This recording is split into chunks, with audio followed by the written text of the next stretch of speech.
something really, really evil is going on deep, deep, deep in the forests of Sweden.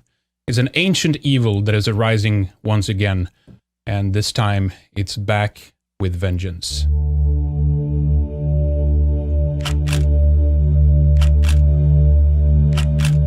Här är bilderna som avslöjar att det är mitt i den svenska sommaridyllen fostras barn i tysk nationalistiska åskådningar.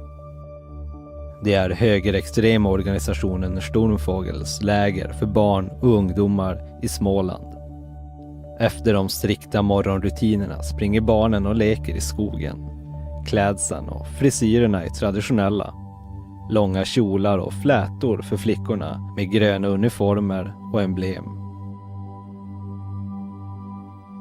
Kvällsposten kan också i samarbete med Expo avslöja att familjen som säger att det är deras mark bor intill lägret i en stuga.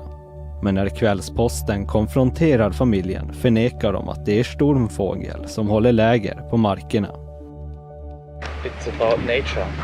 It's about nature. Yeah. Det är mina barnbarn. Det är mina barnbarn med vänner. Did you know it's your grandchildren with friends? Yeah. But we have from German sources that it's a group called the Sturmfågel. Yeah. Is that right? No. It's not? No. This is not a Sturmfågel. No. There's no Sturmfågel activities here. No. And you're only here with your children at your grandmother and grandfather's Grandmother house? and grandfather.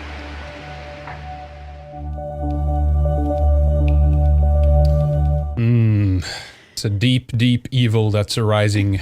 It has traditional haircuts, and it has emblems, and it has the girls have braids. They must be green kind of Boy fascists. Scout outfits and these kinds of things, right? All right, so oh, my God, That guy's voice, I just want to wring his neck. You know? I can't believe those people were even responding to this reporter guy. I just tell them, they're nice. Get off my property. They're nice people. They want nothing to nice. do with this cultural Marxism that's arising within this world. But this is what you get, right? What's ending up happening here is that basically these people will now they'll have to declare basically like what are you doing, right? What are you doing with this camp, right? You're going out into the forest with younglings, with young people. You're apparently teaching them things about traditional things and nature, and it makes us all very, very uncomfortable, okay? So, you know, this idea of like freedom of assembly and all this kind of nonsense, like, away with that, right? We need to know, what are you teaching these kids, right? And are you forcing them to have a strict routine in the morning before they play?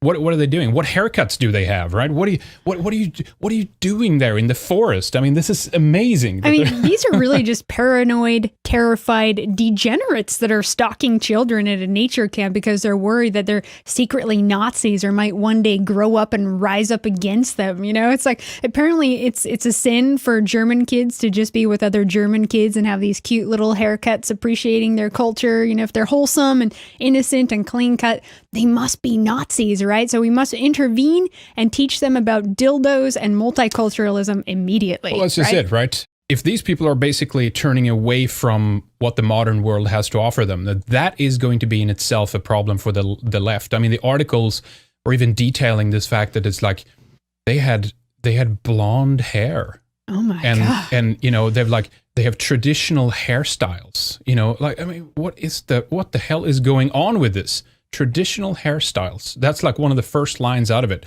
The fact that they have uniforms, you know, in the same colors and all this kind of stuff. I mean, what they did is they went back and they've traced the phone service that one of the people have that owns the land here, right? How are they able to do that? In Sweden, I guess it's easier to do that. Well, Sweden is a stalker's paradise, as I've detailed in other, you know, kind of shows and stuff like that. That is basically everything is out in the open for everybody. You can't hide anything, right? So it's more of the same here in this case. But what's happening is that they're detailing this, and they claim that, you know, one of the people who owns the land, I don't know if this was the person who was kind of, you know, charged in the end of the video or not, but basically they claim that they are the ones who have like 3 generations of Nazis behind them, basically. And now they're trying to like have the SS rise again in the deep forest of Småland, which is like kind of mid-south of Sweden, basically. I mean, what paranoia. They had drones flying over stalking these children while they're doing like Boy Scout type stuff, you know? They're picking up sticks and stones and learning about trees and plants, and they're being stalked the whole time, you know? Yeah, I love that. There's a number of other papers, like even like the Express and some of these other people or papers. They were like, you know, coming out with these like, you know, just a fearful Nazi youth camp. Yeah, the shocking footage of a Nazi youth camp meeting in Sweden, right? German children attends it, and oh my God, there's no like forced diversity, and as you said, sexual education or whatever the hell it is. Yeah. So yeah, it proves that someone has been, you know, with a drone going over this area just to detail what they're doing and the fact that they're meeting. I don't know much about the group, you know, or if Sturmvogel is actually has, you know, how established the organization is. But I mean, at this stage, what we can see, it's clearly that it's just a bunch of kids. It's like a Boy Scout group for a meeting. Yeah, I mean, seriously, it seems like these lefties, they would love to just go in there and probably snatch those kids away from their parents. You know how they do in Sweden. They'll love to come in there and take them away and say, okay, the state needs to raise your kids now because we think that you're teaching them about fascism. I mean, these are the times that we're in, especially in some of those other countries or Western Europe and Northern Europe, you know. It is a concern when you have children. That's what they did. You know, they did in Sweden. They banned homeschooling and they did all these things, and you actually had people from both Germany and Sweden taking off to other parts of the world to be able to homeschool their kids. And this is more of the same. It's a reflection of the same kind of attitude that you're basically not free. There's no freedom of assembly, right? So what we're looking at in the future is probably the rise of a kind of a Stasi, you know, thought crime unit or something that basically is detailing like, what are you going to do? What are you going to teach your children? We have to have papers. You have to make sure that there's no one in the group that has any association to a group that we have like kind of deemed to be moral in the past. If they do, we need to get in there and you need to submit papers in terms of what you're going to talk about. I mean, there's no end in sight. No end in sight of this. Yeah. And it's really, what is it? National Socialists. Yeah. They had some youth camps, right? Where kids went out and they learned about nature and farming and stuff. And so they're so paranoid about it when it's like, this is an ancient thing. This is what we used to do. You know, it's like they fear the most our return to nature and our native ways, which grounds us and returns us to common sense. And then we reject all these genocidal Marxist policies, right?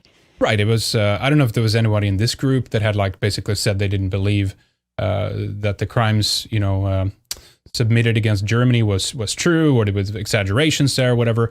But it basically shows you're not free to think the way you want to. It's basically you're not free to look at history the way you want to. And it's funny too, because obviously the group, I don't know how much I detailed this, you know, if we've talked about this in the past, but the group partially that this newspaper does this together with is called Expo. And, you know, they've written their fair share about what we do, obviously, and all that kind of stuff. But the guy who started that organization is Stig Larsson, who actually was behind the girl with the dragon tattoo. And for those of you who don't know, this is basically the guy who managed to pervert the whole image of what's happening in Sweden and turn it on its head, where people have gotten a version in the movies where they think that basically evil Nazis are running Sweden, and they are basically these evil Swedish men are raping these poor minorities in Sweden. It's like a complete backward image of the reality of what is happening right now. So that's the organization, and they're incredibly disingenuous, right? They're incredibly, they exaggerate, they're paranoid. It's just a number of things that this organization has done to damage Swedish culture and the government's happy heritage. To work with them, right? The government just gives them information, apparently. They're privy to certain things. They give them more than that. They give them money. Lots of money, right? So they have endless resources, and these are the kinds of things that they spend their time on, running around after kids in the forest towards meeting. These people are sick. You know, and try to target people on this level. They managed to pervert and change the history for so many years that it's increasingly impossible to even criticize or even offer a different version of events, a different image, a different reality. So it scares me. But now you know a little bit closer to what it is they're spending their time on, these ridiculous groups.